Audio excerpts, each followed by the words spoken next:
Hi, I have taken some new medications I was able to get my hands on. And a lot of the parasites started coming to the surface on my face.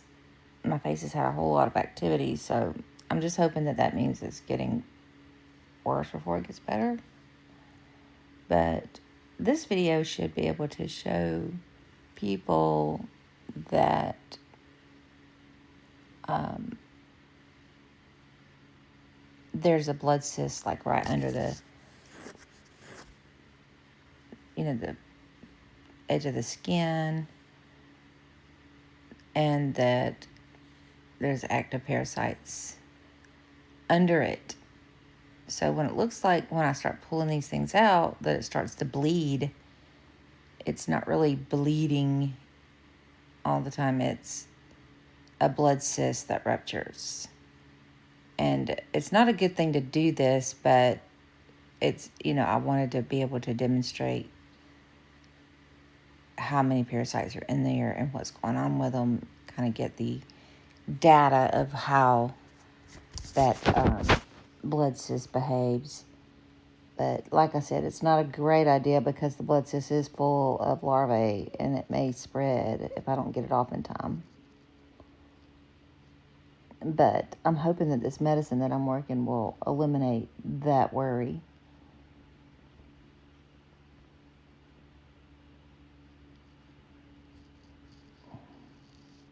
This isn't really where it's going to show the blood cyst. I was just starting the video out by, pulling some things that I could see right away. This is my chin.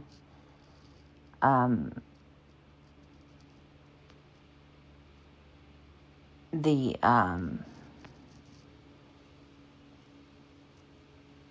scattered dark stuff is like some Bentonite clay that I put on my face. It's kind of a detoxer, and it helps draw stuff out. But I just put it on that one little spot because it was one of those blood cysts I had run across it. And I thought maybe I would stick the Bentonite clay on it and see if it would help, pull it out. And it did. That's where I put the clay, right there.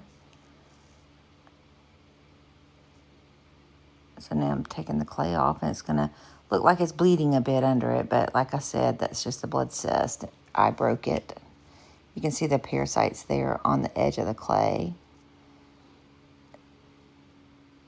And it's really difficult to get the focus right with this camera because it's zoomed in so much. And one little tiny movement moves a lot on the camera. Look at all those parasites that are hanging at the bottom of that clay. I mean, it looks like it grew hair. And that was coming from the inside of my chin. And the clay's only been on there for a couple hours. And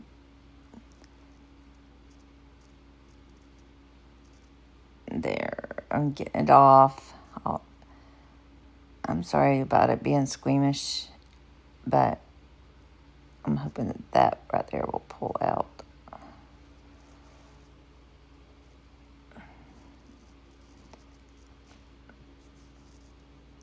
Let's see, there's the cyst, and they are just packed full of stuff. I think the parasites are building those blood cysts because they can protect themselves from the immune system and from medicines and such. And they have a biofilm.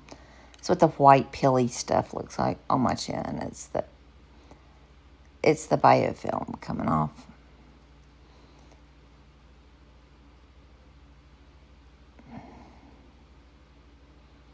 So it's not really a big spot. It's just the blood cyst needs to come out all the way before it'll stop seeping. And if you notice when I go up to grab something and I put the tweezers back down, it's because I see something on them that didn't come off when I wiped them. I actually have the tweezers upside down to make sure I don't do any damage. And when it gets difficult to pull out, I'll probably flip them back around. I can't remember. I just took this video about 5 minutes ago.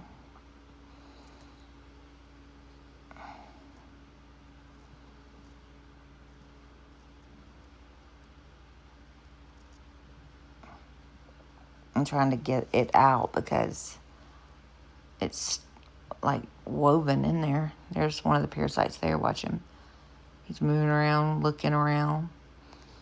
He came out of that blood cyst. And I've shown these things to the doctors multiple times. It took me 2 years to come to the conclusion that any doctor within the healthcare system that uses the insurance and the pharmaceutical industry will not diagnose parasites at all.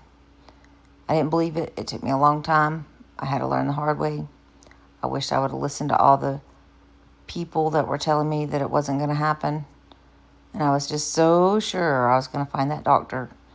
And I never found that doctor until, I got so sick. And then when I did find him, he was not using the system at all. He would not take insurance. He did not even use pharmacies. He had used a compounding pharmacy. People that he could trust. And a lot of times these blood cysts, I can get them out whole without busting them. And they look like they're really segmented. But you can see that parasite all balled up there on the end of the tweezers. I mean, these things look all kinds of ways. Oh, they have multiple life cycles. When I showed it to the parasitologist the first time, the guy that we're consulting with, as soon as he saw these, he was like, "Oh my gosh, that is a parasite, no doubt." And he's still trying to get the exact identity. He said that it's not in the database that he normally uses, but he's going to continue searching. And he's still working on it. He called and asked me to come back up there. I got to fly back up there if I can round up the money to fly. Another bad problem here is we can't afford anything because we're paying for our farm, which we cannot live on, and we're paying a lot of rent to rent another place because we needed somewhere that didn't have a bad infestation. And we're having to pay out of pocket for all of the medical needs because the insurance company doesn't help and the doctors aren't advocating for patients. They're murdering us by ignoring it. And on top of that, I'm having to throw out all my clothes as soon as I wear them because they get covered with parasites and I don't want to get reinfested. I tried to buy disposable sheets, but they cost so much. It was really difficult. I've been soaking everything in peroxide. There's another parasite that came out from underneath.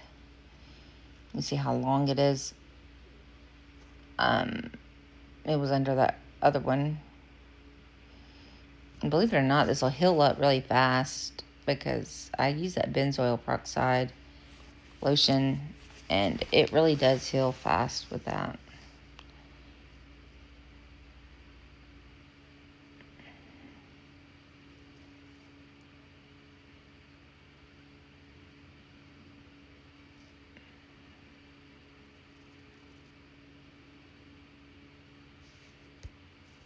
And another thing is, after taking this medicine, there's another one.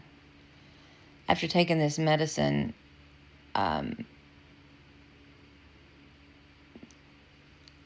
the tissue right under the skin where the parasites are becomes compromised. And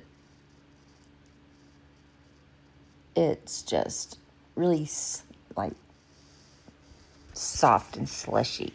And whenever you just rake the dull edge of the tweezers across it. Sometimes they just erupt and a lot of liquid's coming out with it. This is not normally what it looks like because I think the medication has made it a little more liquidy. All right, I'm stopping the video.